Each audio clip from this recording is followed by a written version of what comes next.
नमस्कार। Gurugram degree college में आपका ही फिर एक बार स्वागत है। बीए पार्ट प्रथम सेमेस्टर की आज हमारी क्लास रहेगी व्यवस्थापिका, यानी जो सरकार के प्रमुख अंग हैं। सरकार के प्रमुख अंग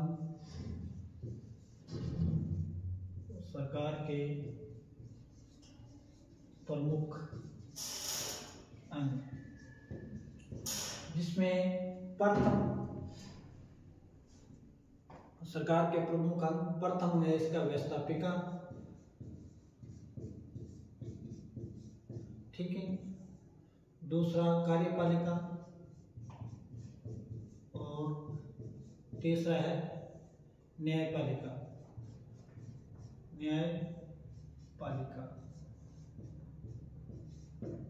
जो सरकार के तीन अंग है व्यवस्थापिका, कार्यपालिका, न्यायपालिका। आज हम व्यवस्थापिका के बारे में विस्तृत चर्चा करेंगे। व्यवस्थापिका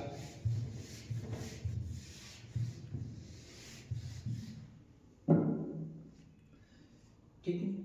व्यवस्थापिका का सामान्य नाम है संसद, ठीक है। राष्ट्र का प्रतिनिधित्व करने वाली, जिस प्रकार भारत में व्यवस्थापिका को संसद कहा जाता है। अमेरिका की बात करें हम, अमेरिका में व्यवस्थापिका को कांग्रेस, ठीक है।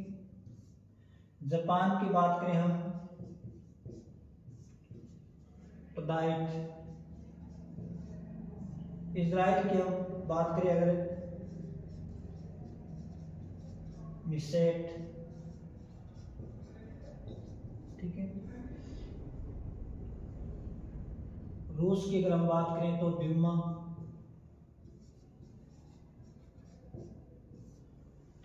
चीन की बात करें तो जनवादी, चीन की अगर हम बात करें तो राष्ट्रीय जनवादी कांग्रेस, राष्ट्रीय जनवादी कांग्रेस, राष्ट्रीय जनवादी कांग्रेस, ठीक है। और फ्रांस और पाकिस्तान में इसको फ्रांस प्लस पाकिस्तान में इसको नेशनल असेंबली,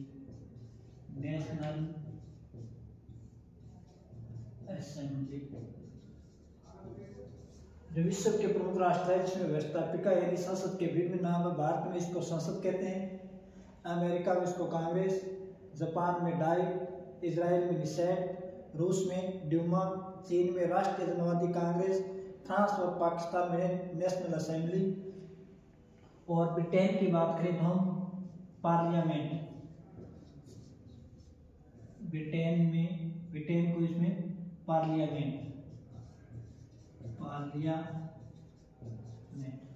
जो व्यवस्थापिका है इसका मुख्य कार्य देश के लिए कानून व्यवस्थाओं का निर्माण करना और देश की जनता की अभिव्यक्ति को सकार रूप देना। कुछ राष्ट्रों में जो व्यवस्थापिका है गुणात्मक है, कुछ राष्ट्रों में व्यवस्थापिका एक गुणात्मक है, ठीक है। व्यवस्थापिका के प्रकार सदन के आधार पर एक सदनीय व्यवस्थापिका की अगर हम बात करें तो चीन है, इजराइल है और चीन, इजराइल, न्यूजीलैंड,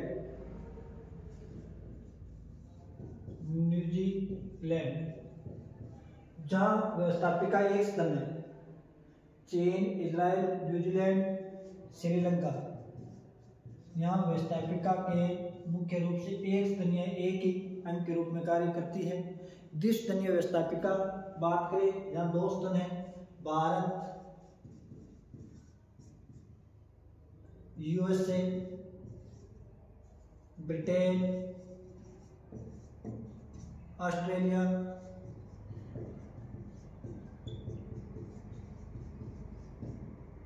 कनाडा, इजराइल आदि, ठीक है। कुछ राष्ट्रों में जो व्यवस्थापिका मुख्य रूप से एक सदनात्मक की बात करें तो हम चीन है, इजराइल है, न्यूजीलैंड है, श्रीलंका है, जहाँ व्यवस्थापिका का एक सदन है। अगर देशतन व्यवस्थापिका की बात करें हम Bharat, USA, Britain, Australia, Canada, Israel इत्यादि में व्यवस्थापिका एक द्विसुनात्मक है। द्विसुनात्मक व्यवस्थापिका मुख्य रूप से संघात्मक शासन व्यवस्था वाले राष्ट्रों में पाई जाती है। जिस प्रकार भारत के जो संसद के द्विसुनात्मक एक भारत के संदर्भ में बात करें, एक तो होता है इसका निम्न सदन,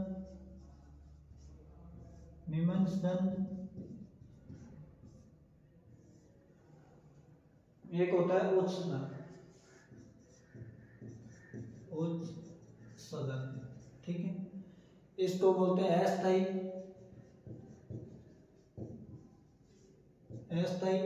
और स्थायी सदन। स्थायी सदन अगर भारत की बात करें तो निम्न सदन है लोकसभा,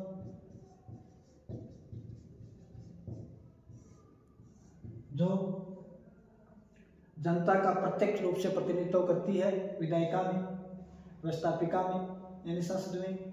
और दूसरा उच्च सदन की बात करें हम तो राज्यसभा,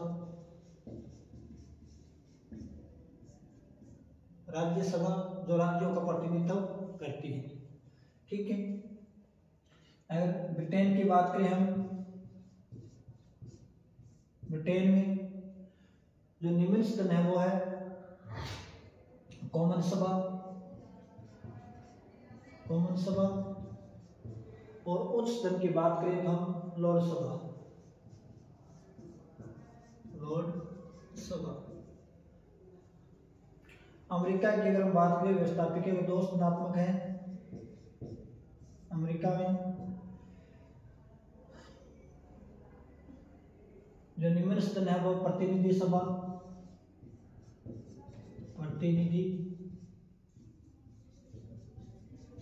हाउस ऑफ रिप्रेजेंटेटिव, प्रतिनिधि सभा, और स्थायी सदन है वो सीनेट, ठीक है।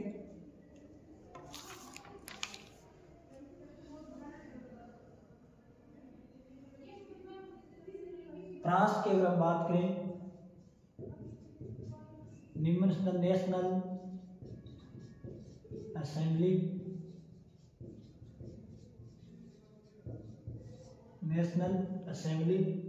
उस सदन की बात करें हम तो सीनेट,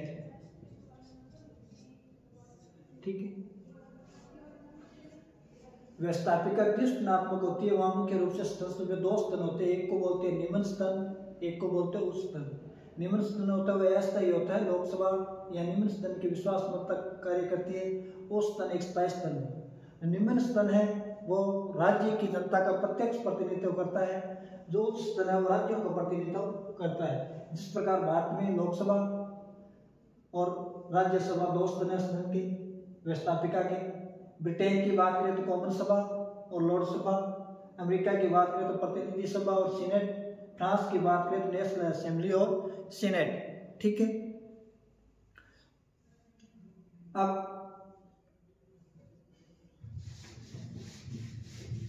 व्यवस्थापिका के प्रमुख कार्य कौन कौन से हैं?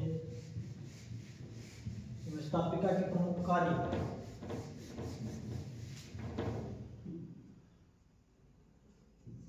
व्यवस्थापिका के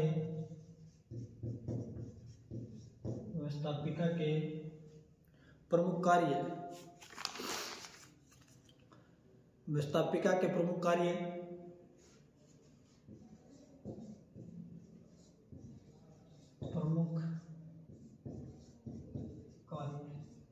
नंबर 1 कानूनों का निर्माण करना, कानूनों का निर्माण करना। राष्ट्र के लिए, देश के लिए जो कानूनों का निर्माण करने वाला सदन है वो व्यवस्थापिका है, जिसमें दोनों सदनों के द्वारा दो तिहाई बहुमत से पारित होने के बाद जो राष्ट्र का अध्यक्ष होता है उसकी स्वीकृति के बाद कानून लागू होते हैं। जो कानूनों का मुख्य रूप से निर्माण है वो कौन करती है? हमारी संसद करती है, ठीक है। अगर दूसरा बात करें तो उसको प्रतिनिधित्व प्रदान करना,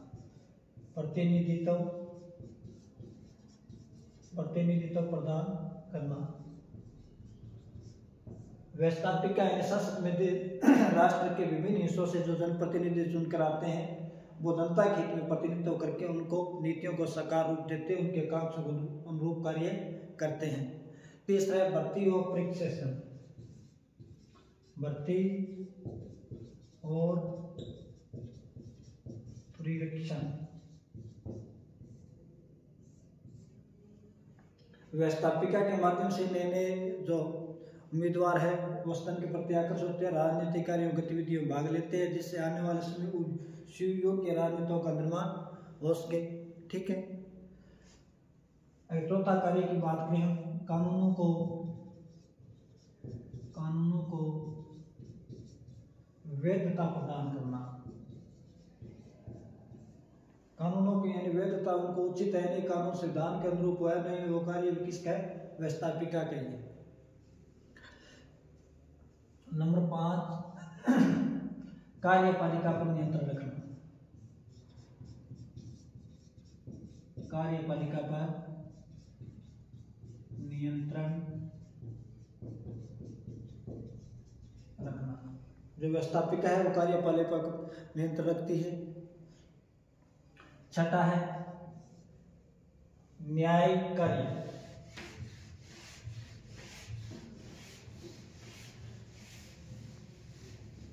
अगर हम छठे कार्य की बात करें व्यवस्थापिका तो वो है न्यायिक कार्य। न्यायिक कार्य का मतलब हो गया देश के जिस प्रकार राष्ट्रपति,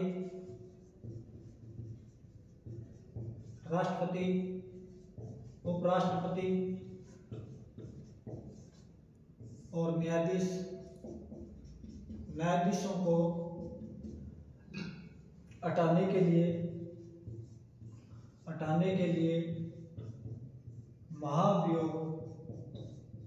महाभियोग की प्रक्रिया व्यवस्थापिका में शुरू की जाती है।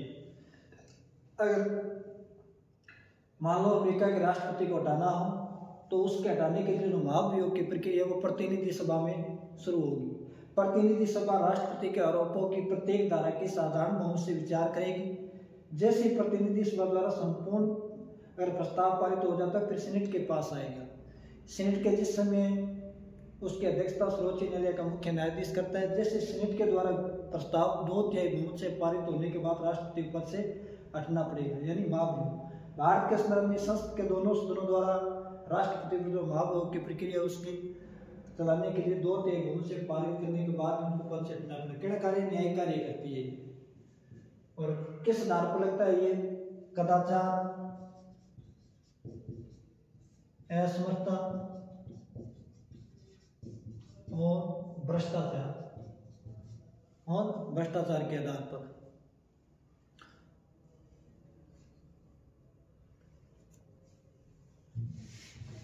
जो इसके मुख्य कार्य है व्यवस्थापिका के। ठीक है। व्यवस्थापिका देश का दर्पण है जो आने वाले भविष्य के कानूनों की रूपरेखा तैयार करती है, देश को एक दिशा प्रदान करती है। ठीक है। देश की भावी योजनाओं के लिए रूपरेखा तैयार करती है। देश के विभिन्न हिस्सों से इसमें प्रतिनिधित्व भाग लेते हैं। प्रत्येक राष्ट्र का एक दर्पण है व्यवस्थापिका, जो कानूनों के निर्माण के मध्य अपनी वास्तविक इच्छा की अभिव्यक्ति करती है।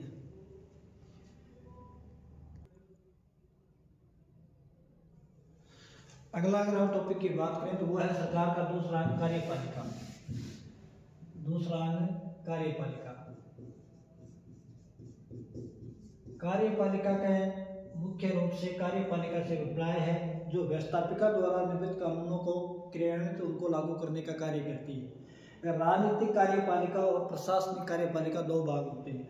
राजनीतिक कार्यपालिका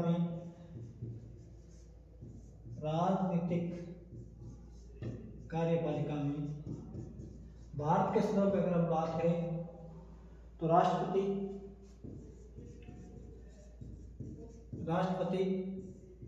प्रधानमंत्री और उसका मंत्रिमंडल प्लस मंत्रिमंडल, ये राजनीतिक कार्यपालिका का अंग है। और जो राजनीतिक कार्यपालिका होती है वो अस्थायी होती है, एक विशेष बहुमत तक यानी कार्य करती है।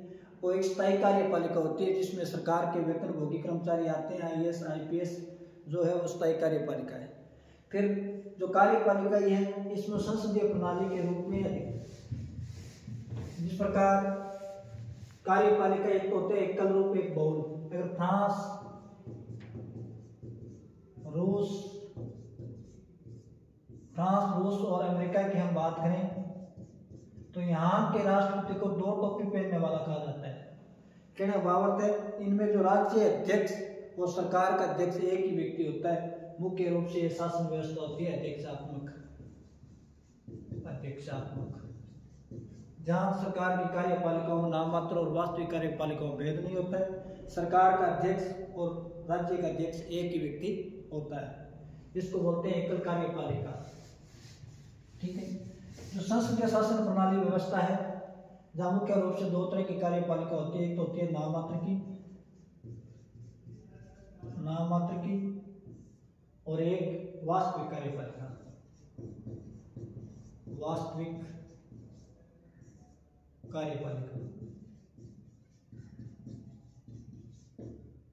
नाम मात्र की कार्यपालिका की बात करें तो भारत के संदर्भ में राष्ट्रपति है। ब्रिटेन के संदर्भ में बात करें तो हम सम्राट है वहां का। ठीक है। और वास्तविक कार्यपालिका में प्रधानमंत्री और उसका प्रधानमंत्री प्लस उसका मंत्रिमंडल शामिल है। मंत्रिमंडल। ठीक है। जो नामात्र की कार्यपालिका है वो कुछ राष्ट्रों में पैतृक या वंशानुगत आधार पर भी है। वंशानुगत आधार पर, जिस प्रकार ब्रिटेन, जापान। ठीक है। Britain, Japan, Germany, Norway, Sweden और स्पेन। नॉर्वे, स्वीडन और डेनमार्क। सॉरी, स्पेन नहीं है, डेनमार्क। यहाँ की जो कार्यपालिका है वो पैतृक नामात्र की जो कार्यपालिका पैतृक वंशानुगत है। Britain, Japan, Germany, Norway, Sweden. एक अपना जो कार्यपालिका वो गणतंत्रात्मक है। कहने का भाव है राष्ट्रपति है वो किसी वंश परंपरा से संबंधित न होकर जनता द्वारा अप्रत्यक्ष रूप से निर्वाचित है। अप्रत्यक्ष रूप से निर्वाचित है। ठीक है। ये कार्यपालिका के 2 रूप है, नामात्र और वास्तविक कार्यपालिका। ये मुख्य रूप से संसदीय शासन प्रणाली का गुण है। संसदीय शासन प्रणाली का। ठीक है। अब कार्यपालिका का मुख्य कार्य, राजनीतिक कार्यों। कार्यपालिका के मुख्य कार्य पहला है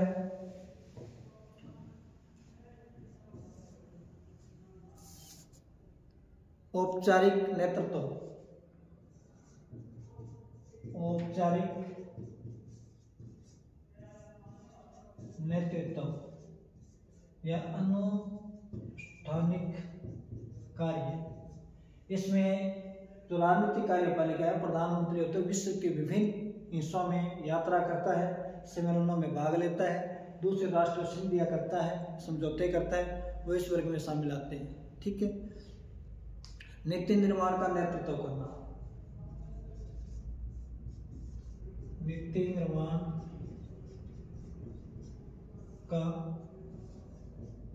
निर्माण का नेतृत्व करना। पहला कार्य है औपचारिक नेतृत्व, अनुष्ठानिक कार्य। दूसरा नीति निर्माण, यानी संसद में जो भी कानून पारित होते हैं उसमें जो कार्यपालिका इसका महत्वपूर्ण स्थिति होती है। कार्यपालिका का मतलब है जो प्रधानमंत्री प्लस उसका मंत्रिमंडल नीति निर्माण में अहम भूमिका निभाते हैं। जो मंत्रियों द्वारा विधेयक पारित होते हैं, विधेयक जो पेश किए जाते हैं उनको बोलते हैं सरकारी विधेयक। जो विधेयक अन्य द्वारा पारित पेश किए जाते हैं उनको बोलते हैं गैर सरकारी विधेयक। ठीक है। नंबर 3 लोकप्रिय राजनीतिक नेतृत्व।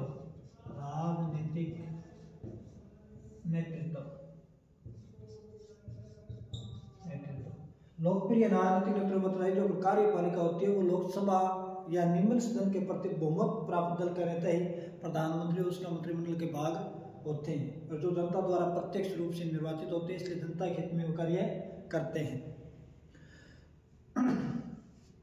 नंबर 4 की बात करें तो नौकरशाही पर यह नियंत्रण रखती है, नौकरशाही पर नियंत्रण, नौकरशाही पर नियंत्रण। जो राजनीतिक कार्यपालिका वो नौकरशाही पर हावी होती है। इस संबंध में जो डाइस ने कहा है कि एक राजनीतिक संप्रभु के सामने विधिक संप्रभु को झुकना पड़ता है, नतमस्तक होना पड़ता है। यानी कहना मतलब नौकरशाही है और राजनीतिक जो कार्यपालिका है, राजनीतिक जो कार्यपालिका उसके अधीन होती है, और इनमें जो प्रशासन है, जो भी विभाग है उनका सबसे मुख्य, जिस प्रकार शिक्षा विभाग है, स्वास्थ्य विभाग है, उनमें मंत्री मुख्य होता है विभाग का, और मंत्री ही उनके प्रति जवाबदेह होते हैं। संकट में नेतृत्व, संकट काल में नेतृत्व प्रदान करना, ये मुख्य रूप से जो कार्यपालिका कार्य है।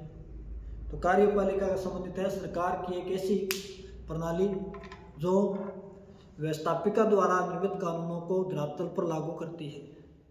इसमें जो कार्यपालिका एक प्रत्येक विधायन कार्य भी आता है, जिसमें व्यवस्थापिका मुख्य रूप से बड़ी बड़ी रूपरेखा कानून की तैयार कर लेती है। उनको धरातल पर लागू करने के लिए जब नियम और उपनियम बनाए जाते हैं वो कार्यपालिका के द्वारा ही किया जाता है, जिससे कार्य व्यवस्थापिका की शक्तियों में थोड़ा कमी आई है।